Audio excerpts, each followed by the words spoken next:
Hi hello ನಮಸ್ಕಾರ. Day 10ಗೆ ಸ್ವಾಗತ. ಒಂದು ವರ್ಕ್ ಬಂದಿತ್ತು, ಸೀನಿಯರ್ ಒಬ್ಬರು ಕಾಲ್ ಮಾಡಿ ಏನಿಲ್ಲ ಒಂಚೂರು ಹೀಗೆ ಒಂದು ವೀಡಿಯೋ ಮಾಡಿಬಿಟ್ಟು ಬನ್ನಿ ಅಂತ ಹೇಳ್ತಿದ್ರು. ಅದಕ್ಕೆ ಈಗ ನಾನು ಮತ್ತು ಇಬ್ಬರು ಹೋಗ್ತಿದ್ವಿ. ಗೋಕುಲಂ ಹತ್ರ ಇರೋದು, ನೋಡುವ ಏನೇನು ಆಗ್ತದೆ ಅಂತ.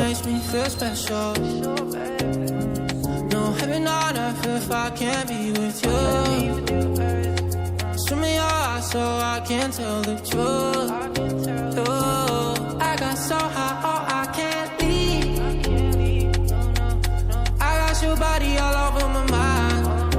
ಹಾಯ್ ಫ್ರೆಂಡ್ಸ್, ಕುಕ್ರಳ್ಳಿ ಕೆರೆ ಹತ್ರ ಬಂದಿದ್ರು. ನಾನು ಇಬ್ಬರು ಜೂನಿಯರು ಹೌದಾ ಗೈಸ್. ಇವತ್ತೊಂದು ಖುಷಿ ವಿಷಯ ಏನಂದರೆ, ದಾನಿಶ್ ಶೇಟ್ ಅವ್ರ ಮನೆಗೆ ಹೋಗಿದ್ರು ಗೈಸ್.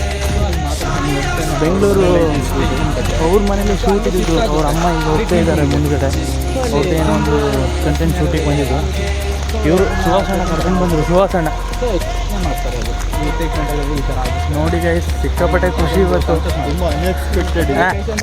ನಿನ್ನೆ ನೋಡಿದ್ರೆ ಡ್ರೋನ್ ಶೂಟ್ ಆಯಿತು, ಇವತ್ತು ಇವರು ಅವ್ರ ಅಮ್ಮ ಸಿಕ್ಕಿದ್ರು.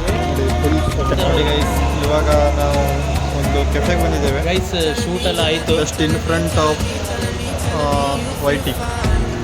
ಸೊ ಇಲ್ಲೊಂದು ಚಿಕ್ಕದೊಂದು ಏನೋ ಶೂಟ್ ಇದೆ ಅಂತೆ. ಸೊ ಶೂಟ್ ಎಲ್ಲ ಆಯಿತು. ಇಲ್ಲೇನೋ ಒಂದು ಸಣ್ಣದು ಶೂಟ್ ಇದೆ. ಹಾಯ್ ಗೈಸ್, ಫೈನಲಿ ಊಟ ಎಲ್ಲ ಮಾಡಿ ಬಂದರು. ನಾನು ಮತ್ತು ಇಬ್ಬರು ಹೋಗಿದ್ದು. ಊಟ ಆಯಿತು ಇಬ್ಬರು. ಮತ್ತು ಸುಹಾಸಣ್ಣನೂ ಹೊರಟರು. ಈಗ ಸಖತ್ತಾಯಿತು ಗೈಸ್. ಅವ್ರ ಮನೇಲಿ ಸ್ವಲ್ಪ ಶೂಟೆಲ್ಲ ಇತ್ತು. ನಾನು ಹೇಳಿದ್ದೆಲ್ಲ, ದಾನಿಶ್ ಶೇಟ್ ಅವರು ತಾಯಿಯವ್ರದ್ದೇನೋ ಒಂದು ಕಂಟೆಂಟ್ ಶೂಟ್ ಮಾಡೋದಿತ್ತು. ಅಂದರೆ ಏನೋ ಅವ್ರು ತಮ್ಮ ಯೂಟ್ಯೂಬ್ ಚಾನಲ್ಸ್ ಏನೋ ಅದೆಲ್ಲ ಶೂಟೆಲ್ಲ ಮುಗಿಸಿ ಊಟ ಮಾಡಿ ಬಂದರು. ಈಗ ರೂಮ್ ಹತ್ರ ಹೋಗ್ತಿದ್ದೀನಿ. ಓಕೆ, ನಾಳೆ ವೀಡಿಯೋದಲ್ಲಿ ಸಿಗೋಣ.